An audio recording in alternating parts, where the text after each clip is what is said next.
श्री गणेशाय नमः। हरे कृष्णा, राधे राधे। मैं कुसुम सिंह छत्राणी आप सभी का अपने चैनल शिव शक्ति में हार्दिक स्वागत करती हूँ। आज मैं शिव महापुराण के 16वां अध्याय की कथा सुनाने जा रही हूँ, पार्थिव पूजन और उसका फल। ऋषि बोले, हे सूत जी, अब आप हमें उस पार्थिव पूजन की विधि बतलाइए जिससे सभी अभीष्ट सिद्ध होते हैं। सूत जी बोले, आपका प्रश्न बड़ा उत्तम है, आप सुनिए, मैं कहता हूँ। हे महर्षियों, मिट्टी से बनाई हुई प्रतिमा का पूजन करने से पुरुष हो या स्त्री सभी के मनोरथ पूर्ण होते हैं।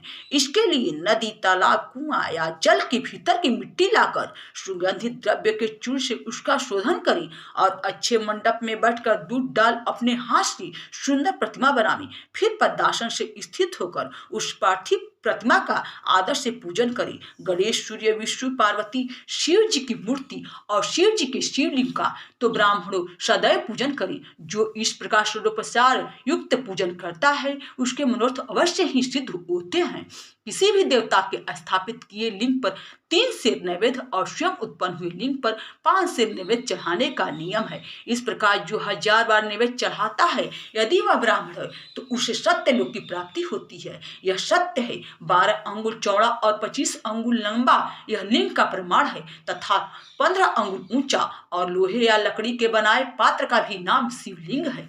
ऐसे लिंगों की पूजा महापूजा कहलाती है और इसके अभिषेक से आत्मशुद्धि, गंध चढ़ाने से पुण्य प्राप्ति, नैवेद्य चढ़ाने से आयु और की तृप्ति, आयु और धूप देने से धन की प्राप्ति होती है। दीप से ज्ञान और तांबूल से भोग मिलता है। अतएव स्नान आदि से इच्छा पूजन की अंग का यत्न पूर्वक साधन करें। नमस्कार और जब ये दोनों अभीष्टदायक हैं, इनको पूजा के अंत में अवश्य करें, क्योंकि इनसे भोग और मोक्ष दोनों की प्राप्त हो जाते हैं। मानसिक पूजन से भी इनको अवश्य ही व्यवहार में लावें। जो जिस देवता की पूजा करता है वह उस देवता के लोक को प्राप्त होता है, साथ ही उसे उनके बीच के लोकों में भी यथेष्ट भोग मिलते हैं। हे महर्षियों, आप श्रद्धा से सुनिए, मैं विशेष रीति से वर्णन करता हूँ। इस भूलोक में श्री गणेश जी सम्यक प्रकार से ऐसे पूजनीय है कि जिनसे अभिष्ट सिद्ध होता है। जैसा शिव जी ने नियत किया है उसके अनुसार तिथि, वार, नक्षत्र आदि का समुचित विचार कर जो सविधि इनकी पूजा करता है उसके कौन से महत्वपूर्ण नहीं होती। गणेश पूजन से सभी पाप दूर भाग जाते हैं और वह अपने सभी अभिष्टों को पूर्ण करते हुए मोक्ष तक को पहुंच जाता है। इसी प्रकार श्री विष्णु जी का तथा और भी देवताओं की जो जिसकी पूजा करना चाहता है वह उन देवताओं के वार, तिथि, नक्षत्र का विचार कर षोडशोपचार पूजन भजन करे तो उसके अभिष्ट की प्राप्ति होती है। शिव जी का पूजन तो सब मनोरथों को देने वाला है। जो आद्रा नक्षत्र में और महाआद्रा में माँ कृष्ण चतुर्दशी को शिव जी का पूजन करता है उसकी आयु बढ़ती, मृत्यु हरण होती और सर्वसिद्धि की प्राप्ति हो जाती है। ऐसे ही और भी नक्षत्रों, महीनों और वारों में शिव जी की पूजा का अद्भुत महात्मा है। शिव जी का भजन भोग मोक्ष देने वाला है। वारों के हिसाब से कार्तिक मास में देवताओं का आयोजन विशेष फलदायक होता है। विद्वानों को उचित है कि वह उस दिन महीने में इस देवताओं का आयोजन करें। यम नियम से दान, तप, होम और जप करें, क्योंकि कार्तिक में देवताओं का आयोजन सर्वभोगप्रद और सर्वव्याधि हरता है।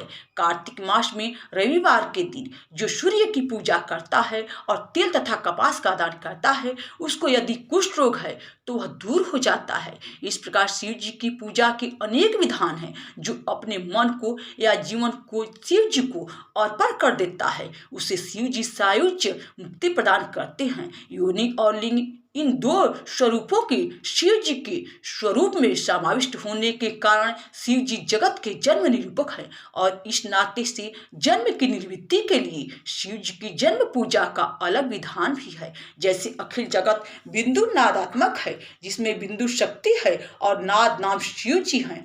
बिंदु का आधार नाद है और जगत का आधार बिंदु है, अतः ये दोनों ही जगत के आधार हुए। बिंदु देवी और नाद शिव हैं, इसी से यही दोनों शिवलिंग इस नाम से कहे गए हैं।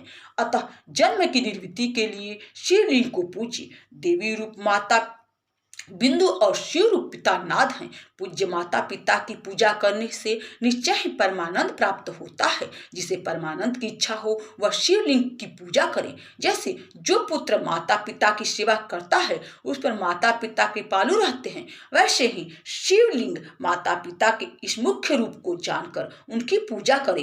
हे मुनि पुंगव, जैसे भर्ग भर्गा अर्थात पुरुष और प्रकृति यही दो जन्म के मुख्य है, वैसे ही शिवलिंग भी है। पुरुष से प्रकृति में मेल ही जन्म कहलाता है और प्रकृति से व्यक्त हुआ तो दूसरा जन्म कहलाया। अतएव जंतु पुरुष से ही जन्म और मृत्यु बारंबार प्राप्त करता है। माया से जन्म, जन्म से जीव और इसी से जीव नाम पड़ा। जन्म होते ही यह फांसी में बन जाता है और इसी से इस जीव का नाम जीव शब्द का यह अर्थ हुआ। अतएव जन्म की फांसी से छूटने के लिए जन्म यह प्राकृत शब्द मात्र आदि से प्रकृति या इंद्रिय और भोजन से भग का यह अर्थ भोग ऐसा शब्द हुआ। अतः मुख्य भक्त तो प्रकृति है और भगवान शिव जी भगवान कहे गए।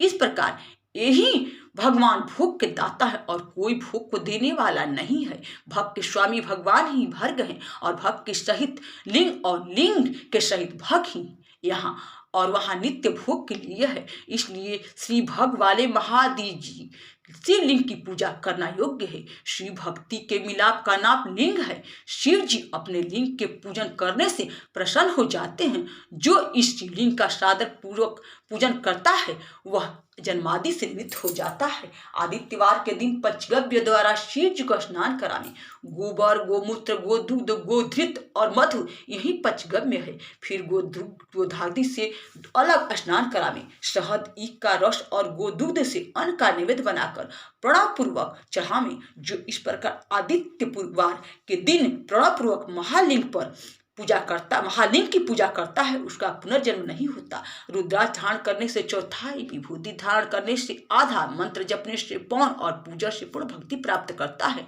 शिवलिंग और उनके भक्तों को पूजने से मनुष्य को मुक्ति प्राप्त होती है। इस अध्याय को पढ़ने और सुनने से शिव जी की दृढ़ भक्ति प्राप्त होती है।